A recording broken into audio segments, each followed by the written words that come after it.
एक और गुजरात में आम आदमी पार्टी पहले ही कई दिक्कतों से जूझ रही है।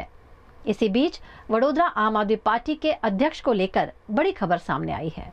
गुजरात के आणंद में आम आदमी पार्टी की अंदरूनी राजनीति और गुटबाजी का एक चौंकाने वाला मामला सामने आया है।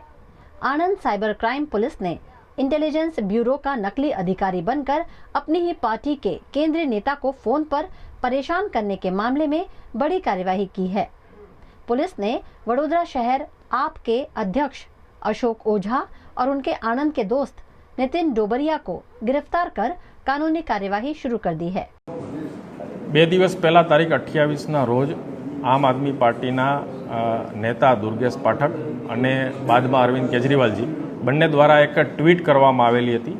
એ ટ્વીટનો હાર્દ એવો હતો કે કોઈ એક નંબર ઉપરથી ગુજરાત પોલીસ અને ખાસ કરીને આઈબીના નામે લોકોને અને આમ આદમી પાર્ટીના કાર્યકર્તાઓને ધમકાવવામાં આવે છે। તમારું વેરિફિકેશન કરવાનું છે, તમે વેરિફિકેશન નહીં કરો તો તમે મુશ્કેલીમાં મુકાઈ જશો વગેરે પ્રકારની ધમકીઓ આપવામાં આવેલી છે। આવી એક ટ્વીટ કરવામાં આવેલી હતી। આ ટ્વીટમાં ગુજરાત પોલીસ અને આઈબી ઉપર ગંભીર આક્ષેપો હોવાથી પોલીસ વિભાગ દ્વારા આની તલસ્પર્શી તપાસ થયેલી છે।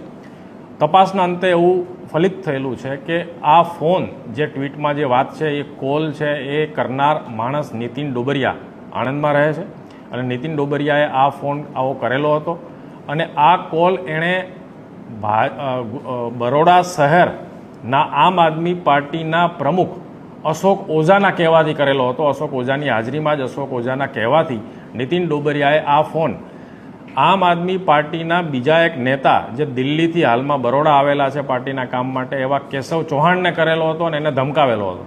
આ આખું ષડયંત્ર અશોક ઓઝા દ્વારા રચવામાં આવેલું હતું અને એનું કારણ એ હતું કે અશોક ઓઝાને એવો ભય હતો કે કેશવ ચૌહાણ દ્વારા એમનું નુકસાન કરવામાં આવશે, એમના કદને, પાર્ટીમાં એમના હોદ્દાને નુકસાન કરવામાં આવશે અને ઉપર ખોટું બ્રીફિંગ કરવામાં આવશે એવા ડરથી આંતરિક કલેશના કારણે અશોક ઓઝા દ્વારા આખું ષડયંત્ર રચવામાં આવેલું હતું અને ગુજરાત પોલીસને બદનામ થાય એ રીતનું આ કામ કરવામાં આવેલું હતું, જેથી પોલીસ દ્વારા આ અંગે આણંદમાં ગુનો દાખલ કરવામાં આવેલ છે। સાયબર ક્રાઇમ પોલીસ સ્ટેશનમાં ગુનો દાખલ કરી અને અશોક ઓઝા અને નીતિન ડોબરિયા આ 2 આરોપીઓની ધરપકડ કરવામાં આવેલી હતી।